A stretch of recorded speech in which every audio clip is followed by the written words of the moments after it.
Hello everyone, welcome to my new video. तो आज के इस वीडियो में हम देखेंगे बच्चों की फीडिंग बॉटल को कैसे साफ कर सकते हैं। जैसा कि आप देख सकते हैं, यहाँ मैंने 3 बॉटल ली है, जिसमें से एक स्टील की बॉटल है और 2 बॉटल्स प्लास्टिक की है। प्लास्टिक बॉटल मैंने मिमी कंपनी की खरीदी है अमेजोन से, और बेबी हग की बॉटल मैंने फर्स्ट क्राई से ली है, जो कि एक स्टील की बॉटल है। मिमी की बॉटल में कैपेसिटी के अनुसार मेजरमेंट दिए हुए हैं, तो आप इसमें नाप के बच्चे को दूध पिला सकते हैं। जब हमें फार्मूला मिल्क बनाना पड़ता है तो इसकी मेजरमेंट की बहुत ज़रूरत पड़ती है। बॉटल वॉश को लेकर कई सारे क्वेश्चंस हमारे माइंड में चलते रहते हैं। एवरी न्यू मॉम जो अपने बच्चों को बॉटल फीड देते हैं, तो क्लीनिंग की जिम्मेदारी भी उनकी होती है कि हमें बॉटल को कैसे साफ रखना है। चलिए देखते हैं कि बॉटल को कैसे साफ किया जाता है। यहाँ मैंने एक कटोरी में लिक्विड सोप लिया है। आप कोई सा भी साबुन यूज़ कर सकते हैं जिसका यूज़ आप अपनी बॉटल धोने में करते हैं। उसमें मैंने थोड़ा सा पानी मिक्स किया है और स्पून से उसे अच्छी तरह से मिला लिया है। मैंने बॉटल साफ करने के लिए इस तरीके का ब्रश मार्केट से खरीदा था। अगर आपके पास ये नहीं है तो आप इस तरीके के ब्रश से भी बॉटल साफ कर सकते हैं। तो मैंने ये ब्रश लिया है, इसके साथ एक छोटा सा ब्रश भी मिला है जिससे कि निपल्स वगैरह को साफ कर सकते हैं। अब यहाँ मैंने एक प्लास्टिक की बॉटल ली है और उसमें 4 चम्मच ये मिक्सचर को ऐड किया है। उसके बाद सेम दूसरी बॉटल के साथ सेम प्रोसेस फॉलो किया है। बच्चों की बॉटल जिससे वो दूध या पानी पीते हैं, तो उनके गंदे रह जाने या ठीक से साफ ना होने से अनेक बीमारियां फैल सकती हैं, जो कहीं ना कहीं बच्चों की ग्रोथ को प्रभावित करती हैं। इसलिए हमें ये जानना बहुत ज़रूरी है कि बच्चों की बॉटल को कैसे साफ किया जाए और कैसे उसकी हाइजीन को मेंटेन किया जाए।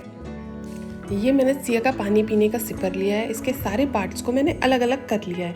अब इसमें मैं धीरे धीरे सारा वाटर लिक्विड डालूंगी और सबको अच्छे से शेक करके वॉश करूंगी। बच्चे एक एज में आकर हर चीज़ मुंह में डालने लगते हैं, तो वो जो जर्म्स होते हैं वो डायरेक्ट बच्चे के कांटेक्ट में आ जाते हैं और बच्चों को प्रॉब्लम होने लगती है, जैसे वो बीमार होने लगते हैं। आप बच्चे के पेसिफायर, उसका सिपर, जो भी चीज़ें वो यूज़ करता है, आराम से जर्म्स फ्री कर सकते हैं इस तरीके से वॉश करके।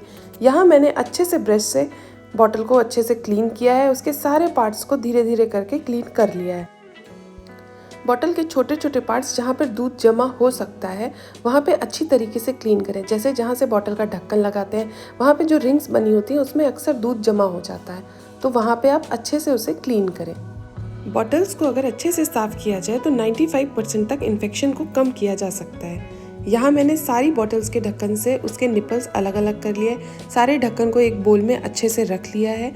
इसको अलग अलग करने से क्या होता है, हम इसकी आराम से सफाई कर सकते हैं। अब ये जो इसके अंदर भरा हुआ लिक्विड था, उसको मैंने बाउल में डाला है और सारे पार्ट्स को उसमें डिप कर दिया है। थोड़ा सा पानी मिलाकर पूरे पार्ट्स को अच्छे से डिप कर दिया है। बॉटल के जो ढक्कन होते हैं उस पर भी अक्सर दूध जमा रह जाता है, इसलिए ब्रश से उसको अच्छे से क्लीन करें। अब बारी आती है बॉटल के निपल्स की। उसको भी अच्छे से क्लीन करना है। एक एक पार्ट को अच्छे से क्लीन करने से इन्फेक्शन से बचा जा सकता है। मैंने एक छोटा सा ब्रश लिया है, जो इस ब्रश के साथ मुझे फ्री मिला था, और उससे छोटे छोटे से जो पार्ट्स हैं जहाँ पर आराम से बड़ा ब्रश नहीं पहुँच पाता, उधर उस छोटे ब्रश से उसको क्लीन करेंगे। इधर मैंने निपल्स को भी इस छोटे ब्रश से क्लीन किया है, जिससे जो छोटे छोटे से दाने हैं दूध के, किसी भी चीज़ के पार्टिकल उसमें अटक गए हैं, वो सब कुछ अच्छे से क्लीन हो जाएगा। आप दांत साफ करने वाले साफ टूथब्रश से, एकदम न्यू टूथब्रश से भी ये बॉटल साफ कर सकते हैं, लेकिन वो जो टूथब्रश है वो एकदम नया होना चाहिए। वो किसी भी प्रकार से यूज़ किया हुआ नहीं होना चाहिए। उससे भी ईजिली इन बॉटल के निपल्स को क्लीन किया जा सकता है।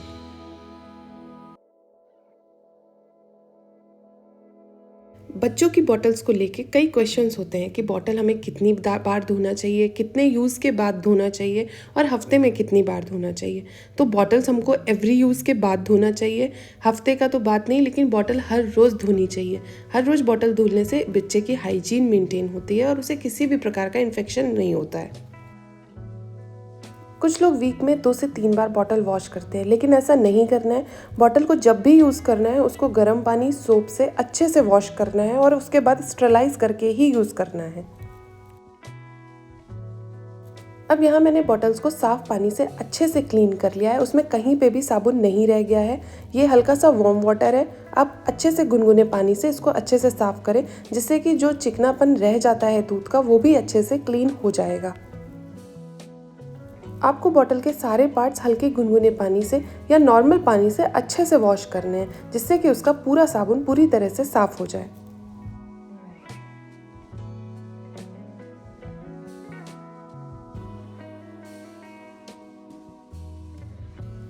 यहाँ मैंने सारे पार्ट्स को अच्छे से वॉश कर लिया है और सिया की जो बॉटल रखने की ट्रे है उसमें उसको हैंग कर दिया है। इसका लिंक भी मैं डिस्क्रिप्शन बॉक्स में डाल दूँगी। अब चलिए चलते हैं कि बॉटल को स्टरलाइज़ कैसे करें। तो यहाँ मैंने 2 तरीके से बॉटल को स्टरलाइज़ करना बताया है। पहला तरीका है स्टरलाइज़र मशीन से। मार्केट में स्टरलाइज़र मशीन आती है बच्चों के सामान को स्टरलाइज़ करने के लिए। तो ये इसका सबसे नीचे का पार्ट था जिसमें मैंने पानी फिल किया और उसके बाद मैंने इसके ऊपर का पार्ट रखकर इसमें अपनी बॉटल्स को अच्छे से सेट कर दिया। फिर एक ये तीसरा पार्ट लगाया और जो छोटा छोटा सामान है इसमें आप बच्चे के टॉयज़, उसका पेसिफायर, उसके सिपर के पार्ट्स, उसके बॉटल के निपल्स, ढक्कन सब कुछ अच्छे से रख सकते हैं। ये सब कुछ 15 मिनट में अच्छे से स्टरलाइज हो जाता है। उसके बाद मैंने इसको लिड से अच्छे से कवर कर दिया है और फिर इसमें एक टेम्परेचर के लिए एक अलग से दिया हुआ है पैनल, उसको मैंने मैक्स में कर दिया है और ये प्रोसेसिंग शुरू हो गई है स्टरलाइज करने की। मेरे पास फिशर प्राइस का ये स्टरलाइज़र है। इससे आराम से हर चीज़ स्टरलाइज हो जाती है। मार्केट में कई तरह के स्टरलाइज़र अवेलेबल हैं, आपको जो भी सूटेबल हो आप वो ले सकते हैं।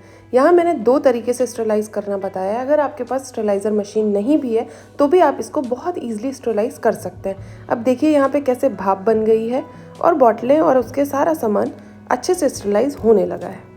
यहाँ पे स्टरलाइजेशन की प्रोसेस ख़त्म हो गई है और यहाँ पे देखिए सारी बॉटल अच्छे से स्टरलाइज हो गई हैं। अब हम लोग देखेंगे कि पैन की हेल्प से कैसे स्टरलाइज किया जाता है। यहाँ मैंने एक भगोने में फुल पानी भर लिया और उसको गैस पे चढ़ा दिया है। जब वो हल्का सा गुनगुना हो गया है तो मैंने उसमें बॉटल के सारे पार्ट रख दिए हैं, जिसमें कि बॉटल की निपल्स, सिपर के सारे पार्ट, सिपर सब कुछ अच्छे से आ गया है। यहाँ सारे पार्ट्स डालकर एक ढक्कन से इसको अच्छी तरीके से ढक दें, जिससे कि इसमें जो भाप बने तो बॉटल अच्छे से स्टरलाइज हो जाए। अब देखिए यहाँ पे पानी अच्छे से बॉईल हो गया है और बॉटलें उसमें अच्छे से उबल रही हैं। इस तरीके से बॉटलें अच्छे से स्टरलाइज हो गई हैं। आप बॉटल को स्टरलाइज करने के बाद कम से कम 6 से 7 घंटे अच्छे से रख सकते हैं, अगर इसको एक क्लीन सरफेस पे रखा जाए ढककर। 24 घंटे से ज़्यादा होने पर बॉटल को दोबारा किसी भी प्रोसेस से आप स्टरलाइज कर लीजिए। यहाँ देखिए मैंने स्टैंड पे सारी बॉटलें टांग दी हैं। इसका एक ढक्कन है, इसके ऊपर मैं उसे लगा दूंगी, जिससे बॉटल कम से कम 6 घंटे के लिए क्लीन रहेंगी। वीडियो पसंद आया हो तो उसको लाइक करें, चैनल को सब्सक्राइब करें और कोई भी क्वेश्चन हो तो उसे कमेंट बॉक्स में ज़रूर पूछें। Thank you for watching.